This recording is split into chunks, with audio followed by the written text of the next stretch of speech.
Okay? Thank you, Karine.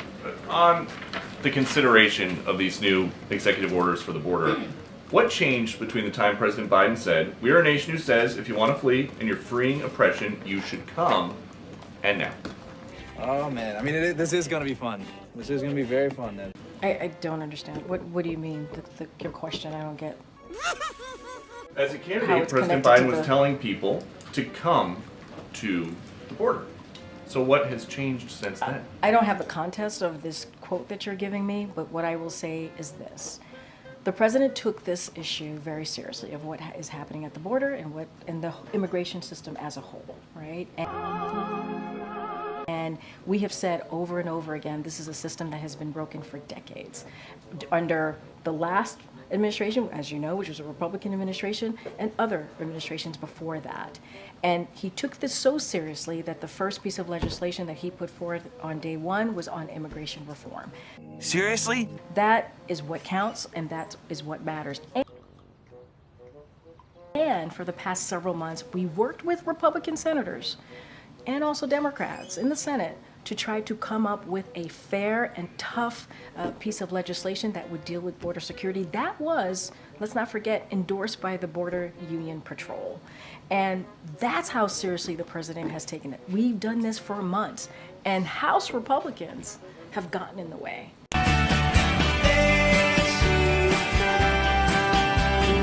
The Speaker has gotten in the way.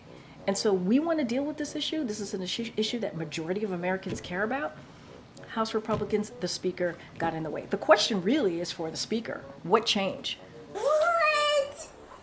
Speaker Johnson, what's changed? Something else President Biden has promised is a more humane border policy than Trump. So why would he even be considering now a border policy that is more similar to Trump?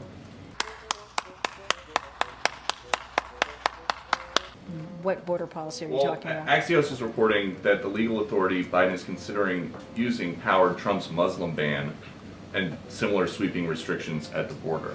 I'm not going to get into or comment on individual policy option that's being speculated right now. As I said before, no decisions have been made. We want to make sure, the president has been very clear, he wants to make sure that our country is safer. And we need more border security, obviously, to secure our border. We've been very clear about that, and we want to do it while treating people fairly and humanely. And that is consistent with our values. There she goes. But look, Republicans continue to get in the way. Speaker Johnson has gotten in the way of this. And so a lot of these questions are for him. We did our job. The Senate did their job in a bipartisan way. There are provisions in that, policies that are in that legislation that Republicans agreed with at some point, not very long ago, just last year, that they agreed with, and now they're rejecting it. Karine, with regards to the sanctions on Russia, you mentioned that previous sanctions, you said, had been effective, in part because Russia was forced to go to other countries like Iran and North Korea to get resources. Still, though, the war is not over. How can you make the argument that those sanctions have been effective if they're still getting those resources from those other countries, wherever they're getting them?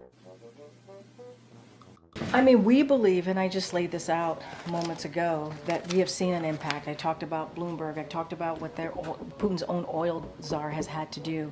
I mean,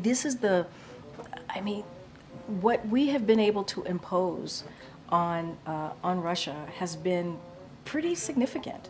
It has been pretty significant when you think about another major economy, the most that we've ever been able to do on any major economy. And as I've stated, this is cumulative, right? This is a continuation, and we believe, as has been reported, that we have seen some impact here.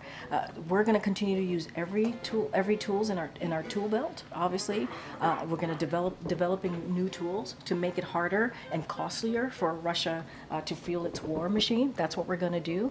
And at the same time, we need Congress to do their jobs. We need House Republicans. We need the Speaker to put on the floor a national security supplemental plan that we believe and we know will get bipartisan support. We've heard from Republicans in the House. We've heard from, obviously, Democrats in the House. That's what we need the House to do. And on the border, I know you said you couldn't or wouldn't get into specific executive actions being considered or not considered, but bottom line, as a policy, does the administration believe that asylum laws need to be strengthened? I'm going to be, I know. This is serious. It's a bipartisan bill, and you said the president would sign it. Yeah, he would. Strengthen asylum laws. So I just want to be sure, the administration does believe that asylum laws need to be strengthened.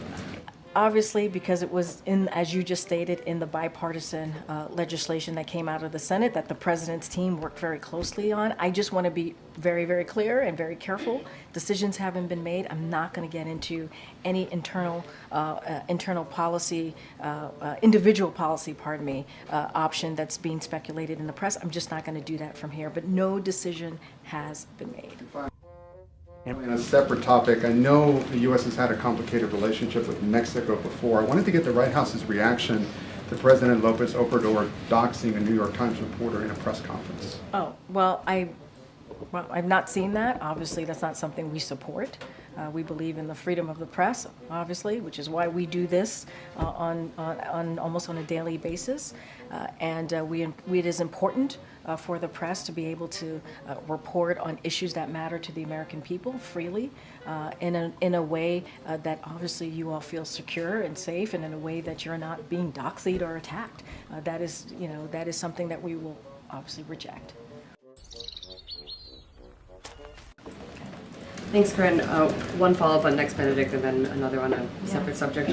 Given that Nex's family said they had been bullied in the months prior to their death, specifically about their gender identity, and the family also says that Nex was physically assaulted the day prior to their death, does the White House think that this case should be the subject of a federal hate crime investigation? I'm going to be really careful. That is something for the Department of Justice to decide on. I cannot speak to that. Obviously, our hearts go out to Nex Benedict's family. It is a tragedy that is awful, and I said this at the beginning, and I'll say it again.